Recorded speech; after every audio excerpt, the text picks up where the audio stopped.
I'm Nicola Tallant, and you're listening to Crime World, a podcast about criminals, drugs, and the sins of the underworld. We're Ireland's top podcast for 2025, and now we've got a new website. So if you want to learn more about crime and criminals, if you want stories, extras, and podcast subscriber specials, go to www.crimeworld.com. So, Fionnán, welcome to the most highbrow of podcasts in Media House's stable, and hopefully you can connect with the common man here as well. No, but the reason you're on here is because of that intersection that we had with Gerard Hutch and politics, and all of the signs are that he's running again. So, is this whole by-election going to be about Gerard Hutch again, do you think? Yeah, look, whenever any TD resigns, retires, or indeed passes away, the first question is, when's the by-election? Yeah. Who's going to be running?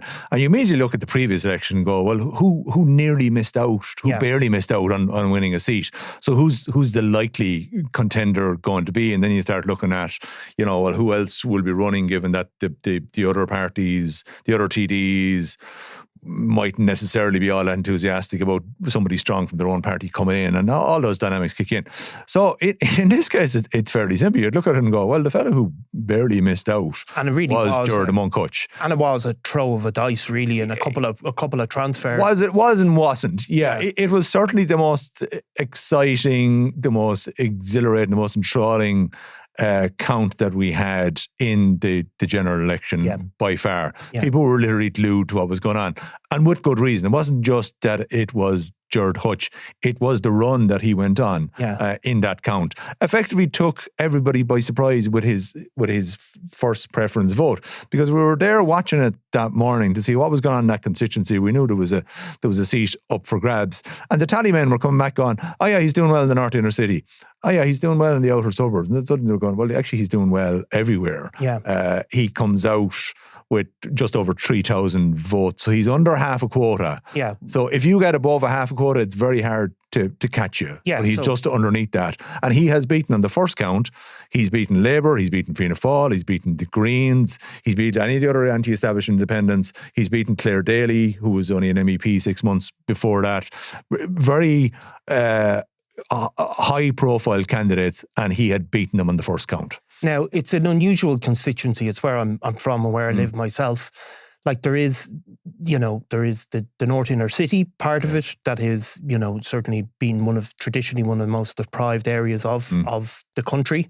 And then you have kind of Phibsborough and parts of the sort of, around the North Circular Road that are very, even Cabra has been called Fabra by the Irish Times. So it's a very much a mixed constituency, and it's always thrown up a few kind of off-centre characters, hasn't it? Like it's always had a bit of a stronger protest vote than other constituencies. Yeah, and it is because it has such large swathes of working class areas within it. Now, other people have kind of spoken about it over the years of, it's all working class. Well, no, when you get up into middle class areas like Drumcondra and a chunk of Glasnevin is in there as well, even parts of Phibsborough and so on. There are middle class aspects of the constituency as well. But as a result of the strong North Inner City working class vote, you have had people like, for example, the late Tony Gregory, who was the ultimate, I suppose, anti-establishment, non-party, one of the original independents, who famously struck a deal to get investment into the North Inner City, into the deprived areas.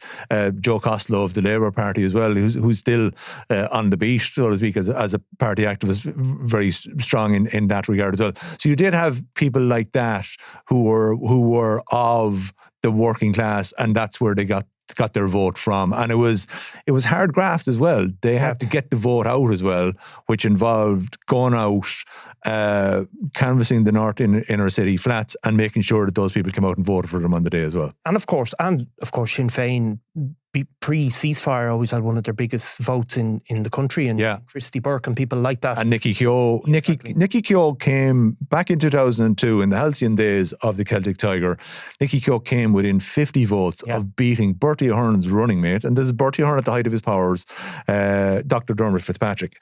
And it was said on the day the only reason he didn't win it was because it rained that evening, and that kept the turnout down, and as a result of that, Sinn Féin could again, with a working class candidate, could have snatched a seat off Celtic Tiger Fianna Fáil. Exactly, and Nicky Keogh wasn't one of the kind of the latte drinking modern Sinn Féiners. Certainly not. No, yeah. So Gerry Hutch, he got 3,000 votes or more, which out of about 30,000.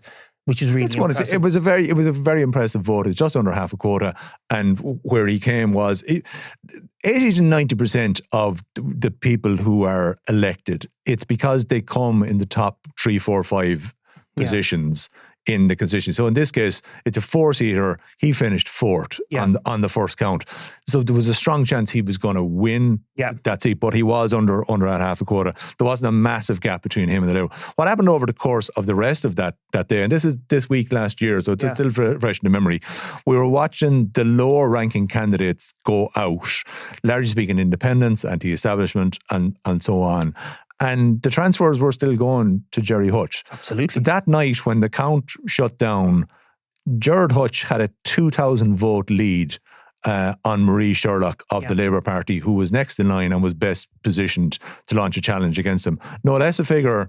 The following morning, then Bertie Ahern, the former Taoiseach who represented that constituency for a quarter of a century, said he believed, looking at the numbers, that he was going to win. Joe Costello, the aforementioned of the Labour Party, was of the belief, no, he's going to get caught. So he starts off the Sunday morning, the second morning account, with a 2,000 vote lead, but then things start going wrong for him because we see the big mainstream party candidates going out. Yeah, so I think it's Fianna Fáil go out, and normally a 2,000 lead like that is almost unassailable because no matter who you are, you're going to pick up a certain percentage of transfers. That was his problem. He couldn't get transfers for love nor money. So as we were seeing, there was 7 counts on the Saturday. We're coming into the Sunday, and it was as you say, it was the mainstream candidates who were going out. Yeah. Then at that stage, you were seeing Nasa Hourigan of the Green Party, Mary Fitzpatrick of Fianna Fáil. You were then getting surpluses from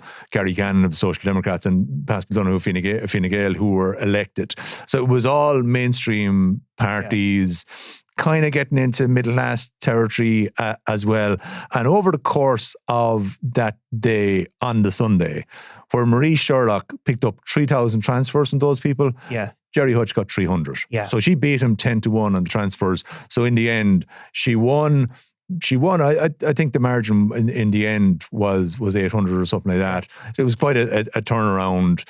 He was ultimately comprehensively beaten on transfers. He was, but it was an incredible moment nonetheless, wasn't it? I mean, if you think about... Marie Sherlock, one interesting figure about her, of all the TDs elected that day, she had the lowest number of first preferences, which shows how weak that she was. Yeah. But secondly, it did show that she was ultimately beatable probably by any other candidate other than Gerry Hutch. Yeah. Or maybe Malachy Steenson or one of these guys who are also going to be stronger, I think, this time as well in the constituency. Yeah, Malachy Steenson, when he went out, the vast bulk of his transfers went to Gerry Hutch. That's what gave him that lead.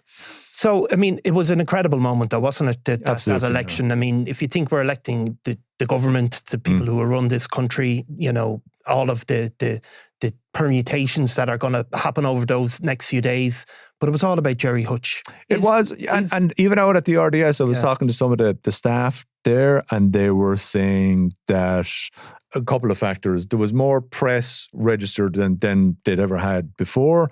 And they believe that for 2 reasons. One was that Gerry Hutch was running. The other one was the Mary Lou MacDonald issue. And there's always international interest in Sinn Féin. And if Sinn Féin are threatening to get into the government, there was a higher, very much, I'm going out to council in the RDS now for the last quarter of a century. There was a way higher security presence out there. And I'm not just talking about uniform guards, which you always get there anyway, because there's a count going on. It's the democratic system. We had plainclothes detectives carrying weapons inside in the count centre, in those kind of the blue jackets, kind of the rain jackets that they wear, and then out in the car park as well, there was plainclothes detectives on patrol, because there was a concern, because Gerry Hutch would be there, would somebody attempt an attack on him or something like that? Yeah. So, I mean, even still now, in this by-elections being announced, and a lot of the social media stuff that maybe I just get directed by algorithms because I'm more likely to read about Gerard Hutch, but it's already become quite a lot about him, hasn't it? And I think, there's a huge interest in the man. That's absolutely the way it is. Yeah. And but he is unique in Irish politics for very many reasons. Yeah. And was it a shock to people, I think, in the political establishment? Because obviously they're the circles you're moving in. Did they not see this coming? And have they come to terms about how it happened and why it happened? Yeah, I think it was that he ran was just kind of viewed as, he's doing this to kind of give two fingers to the establishment and to the system. And there was quirks around his campaign. Aspects of it were very well organised. Other aspects were not. It showed that he didn't have experience of the electoral system. But his social media campaign was good. His postering was good. Where he targeted with his leafleting and canvassing was very direct as well. You can see that back from the tallies that came out from individual boxes up around his heartland, around Buckingham Street. He was getting the vast majority of the votes. There was phenomenal results coming out there. So it was a shock, I think, to the system to see somebody with his background as a gangland criminal be performing so well. It probably, again, the constituency where he is from, what he represents, and the history of that area did feed into it as well. All the circumstances came together, because that is, as we know, an area that is probably the most deprived in the country, in Dublin North Inner City.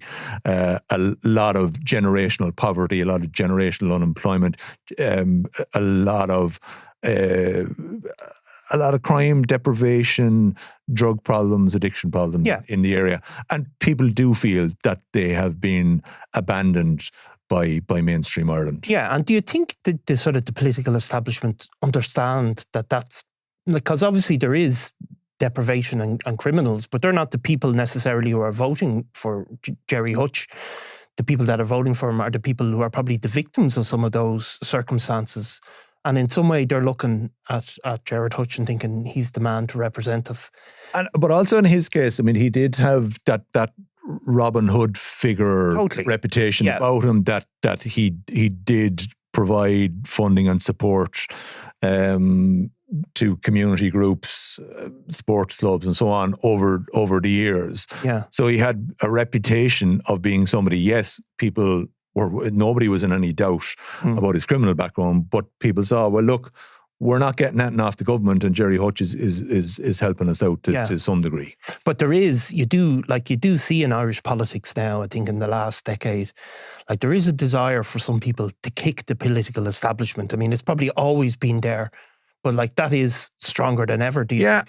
And I think we've seen that definitely since the crash for obvious reasons. During the Celtic Tiger, that was all kept down because people were happy. White van man had the van out in the driveway and had the new house, and things were going well. Since the crash, a lot of these areas suffered from the austerity that subsequently kicked in. They're probably looking around at other parts of the city that have thrived and have recovered an awful lot better, and probably feeling, look, we're not getting our fair share here. But there is that appetite now. I suppose a couple of things have happened. What the notion of the hard left 15, 20 years ago was seen as kind of a minority. It's now very much mainstream. We did have things like the water charges protest, which galvanised and brought groups together. We've also seen in more recent times protests around things like the location of hostels and accommodation centres for refugees, that people within the North Inner City have argued that actually there's a disproportionate number of these centres located within their community, and there have been protests about that as well. So there has been that continual underlying feeling that the system doesn't care about this area, so we're the ones who have to push back against that. So at this point, like, you have to look at it, and because it's a by-election, you get one candidate, you're going to have the political establishment parties, even in Dublin Central, which is one of the more radical constituencies, they probably pick up something like 60-70% of the votes in total, even more, but just say that. So for one person to get elected that's not a member of that political establishment, broadly what could be considered a political establishment, is going to be very hard. Turnout last year was amongst the lowest in the country. It was just over 50%. So that's poor, no matter what sort of area you are looking at. The argument with Gerard Hutch actually was that he potentially pushed up the turnout a bit. We can't mathematically match that, but that was a theory from some of the Tallymen, that he was getting people out to vote who normally wouldn't vote. But in a by-election, you'd expect it will be lower. But as you say, the mainstream political parties are organised and will have a better ability to get out their voters on the day. So let's say the turnout is 40-45% or something like that. In order to get elected in a by-election, there's only one seat up for grabs. It's not the same as a general election. So there's only one candidate from each of the parties. There's only one seat. So in effect, you need half of the votes, either in first preferences or transfers, to come your way. And what we were seeing a year ago was that Gerard Hutch doesn't have that ability to attract transfers from across the political spectrum. He doesn't have one in every two people saying, or I'll give him the first preference, or I'll give him the number 2 or the number 3. Yeah. That doesn't happen in his case. Yeah, and that's going to be his real struggle. I mean, the other question is, like, I mean, I've met Gerard Hutch obviously on this podcast. I met him just in advance and discussed him coming on. I haven't kept in touch with him. But, I've met him, obviously. And I could say, the question I would ask is, why is he running? And does he want to be elected? And I don't really have any, even knowing the guy, have a total answer for that. But is he serious, I suppose, about it? Like, are you hearing about two things? Is he serious about it? Is he organised on the ground? And number 2, do you think he wants to get elected? So we can only look at what was his reaction to the general election. So he put on a campaign, and you'd say, it was a kind of a guerrilla style campaign, but he was doing leaflets, he was doing postering. I looked up his election spending. So every candidate, doesn't matter who you are, you have to file an election spending return. He logged about 10 grand worth of expenditure. A batch of it was on posters, but the bulk of it was on social media. Yeah. So he does that stuff you were seeing popping up on Facebook. That wasn't organic. That was deliberate. Yeah. He had an agency working for him. Yeah. He didn't name who they were, and they were pumping this out. So they were creating posts and then putting them out as sponsored posts. So they were spending money on that. So that showed a bit of savvy as well. He showed he had the ability to get people out to vote for him. At the count itself, he didn't have what you'd call regular tally people. Supporters of his and some of his family arrived that night later in the day. They had question marks over why was the count stopping.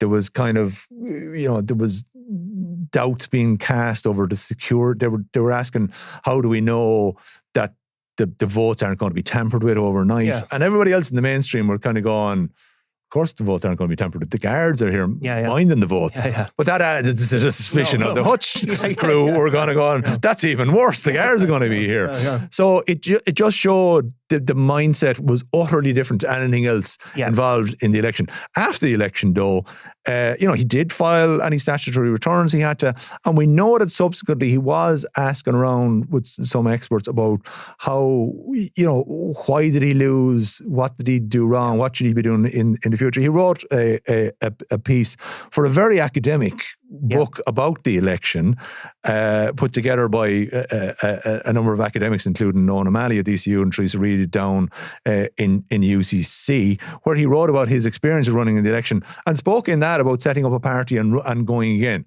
So he hadn't given up on the idea. No. Maybe he was picking up the same thing. Is Paschal Donoghue going to be around for the next 5 years? Yeah. Don't know. You know, that's always been a doubt out there. Maybe he saw a by-election coming along. Maybe he was looking to the next local elections, the next general elections, and saying, how do I position myself to do better? I nearly did it this time. I can do it again. So he does seem to have been bitten by the political bug, yeah. Yeah, and it is an incredible thing that he's back because you know, there's still criminal investigations going on into him, as we know. He's been served with a bill for €800,000 for back taxes by the Criminal Assets Bureau, who've retained an interest in him.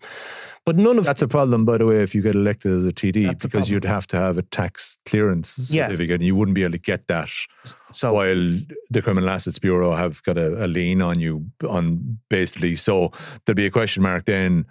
Let's say he ran in the by-election and let's say he got elected, could he actually take up his seat? So that would be a legal issue that would probably be trashed out on the High Court. Exactly, because he'd fight that, obviously. He certainly... And this issue has arisen previously where elected politicians have had tax bills and issues outstanding, and they've had to get letters from Revenue saying it's not quite sorted yet, but it will be sorted. So that's kind of a grey area in terms of, if democracy says we want this person elected as a TD, the right of a state agency, be it on Garda Síochána or the Revenue Commissioner, to say, no, you can't take up that seat.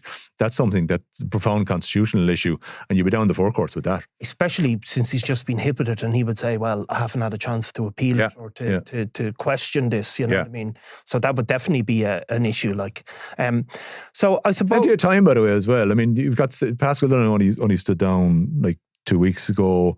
Catherine Connolly, because she was elected late October, she stood down as a TD as well.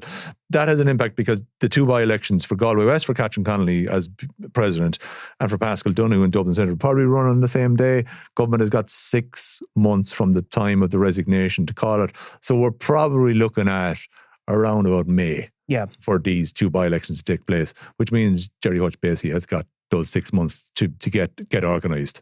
So when he ran the last time, right? Obviously we had him on the podcast. It was hugely viewed. Every time I opened up Instagram or Twitter, he was all over it. There was a huge interest in him in that way.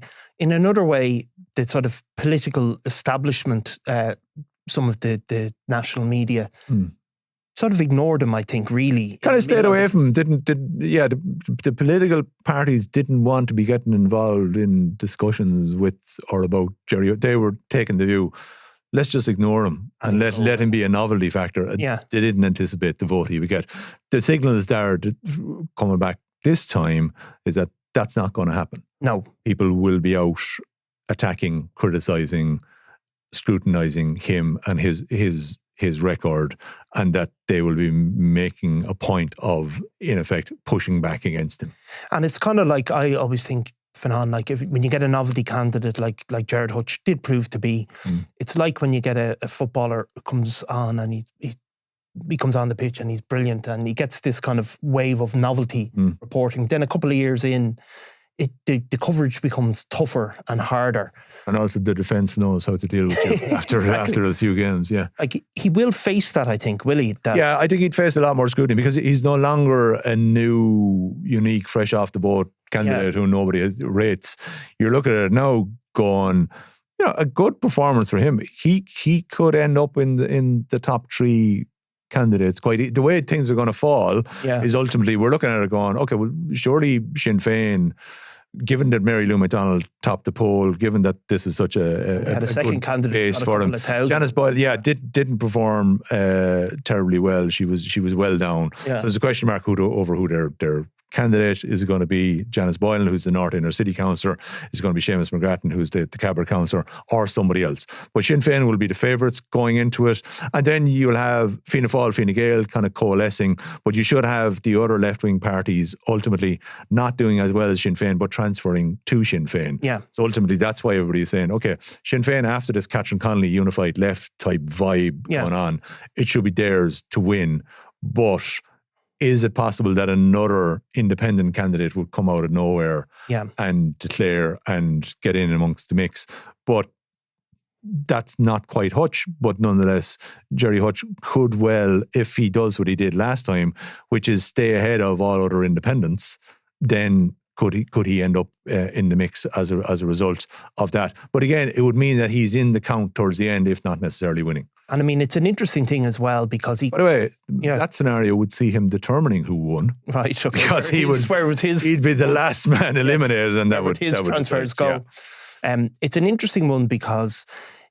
we've seen in American politics how some American politicians have been able to sort of bypass the old structures in terms of the media, and they've been able to really get elected on sort of social media campaigns in a way. And, they might not be, even Donald Trump to an extent, went another route. Yeah. Gerry Hutch is kind of one of the first in Ireland to really make social media really be the most important way to sort of canvass, really, is he? Well, I'd argue that the TikTok Taoiseach, now the TikTok Taoiseach, Simon Harris, it's working out for him in the long run. Was there before them, but as you know, social media is a fickle master. It can turn on you then just as fast. But yeah, he used social media, and it wasn't just the fact that he used it, but others, because they were interested in it. Yeah, he was in effect a viral candidate in that word spread about him, and as a result of that, he garnered a lot of publicity that he himself didn't even. He was just his mere presence meant that he was getting that. But at the same time, we see from his election spend, he was deliberately cultivating his own message as well to people. So it wasn't all entirely accidental. But yeah, between running a ground war, as we call it, and an air war. So the ground war is being out on the ground, doing your canvassing, making sure you're hitting the areas where you reckon your vote is going to be best, getting that vote out, which he showed he was able to do up to a point, and that air war of social media. Now, what will he do? And this will be a problem for media organisations as well. There are normally national debates, nationally covered debates about these local constituencies, where on the likes of RTE, Newstalk, Virgin Media, the Irish Independent, the Irish Times will have debates with candidates in the constituency. How, if you had Gerard Hutch in such a panel like that, A, will he show up, and B, does it all become about him? So one way or another, the by-election, he will very much be a focus in this by-election if he puts his name down on the ballot paper at all. Yeah, and look, it's not, obviously, I think the candidates have to formally put their name down. Is it 3 or 4 weeks before? Yeah, you'd have it just like a general election. You'd have registration date. You'd have a polling date set by the minister, and then the local returning officer here is usually the Dublin County Sheriff of all people, and your papers to be lodged with him, and around about 2 weeks out is the close of nomination. We just saw this with Jim Gavin, for example, who dropped out, but his name couldn't come off the ballot paper because it was past that deadline. So it does tend to be 3, I think it's 21 days out from polling. That is determined. So yeah, he could leave it quite late, but ultimately, why would he do that? I mean, if he knows there's going to be a by-election in the next 6 months, therefore, he should be out on the ground doing his canvassing now. And look, I know for a fact that he's been telling people he does plan to run privately, even though he hasn't been said anything publicly.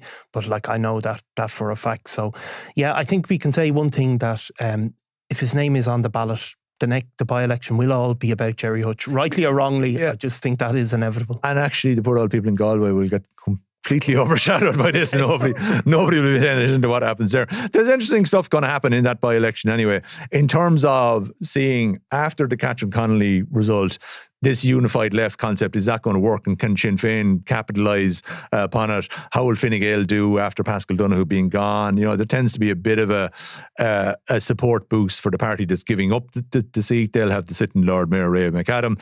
Then on Fianna Fáil, speaking of mafias, the Drumcondra mafia could make a comeback here in terms of what's left of the old Bertie Ahern regime. Do they weigh in behind John Stevens, who's a councillor there? Does he decide to run, or does Mary Fitzpatrick, who's a senator who's lost 5 general elections now, does she run? Who do the smaller left-wing parties run? Malachy Steenson, who is still a prominent name on the North Inner City, he has signalled quite clearly he's definitely running, and he is also somebody who has made it quite clear that he will be going on the attack with Gerry Hutch, because he saw how Gerry Hutch got ahead of him, but a lot of his transfers went to him. So clearly there was a crossover between the people who were voting for the vote, and then there's the wildcard candidates who could come into the mix as well. So we have in the past had, I suppose, people both in this constituency and elsewhere who have had criminal convictions. Yes. Largely speaking, going back to the foundation of the state, going back to the division on the island, going back to the Troubles. We have had people who have had convictions as a result of that. We've certainly had people who have had white collar crime issues, who are still in the Dáil and who have also faced tax bills. But in terms of someone who's what you'd call, you know, the regular criminal, probably not so much. No, so there will be significant domestic and international interest here. There will. So we probably have another Avengers Assemble style podcast to do in the future. I'll be boring your listeners by crunching numbers for them as well. And spice it up for your listeners on another time. So thanks, Fionnán. Thank you.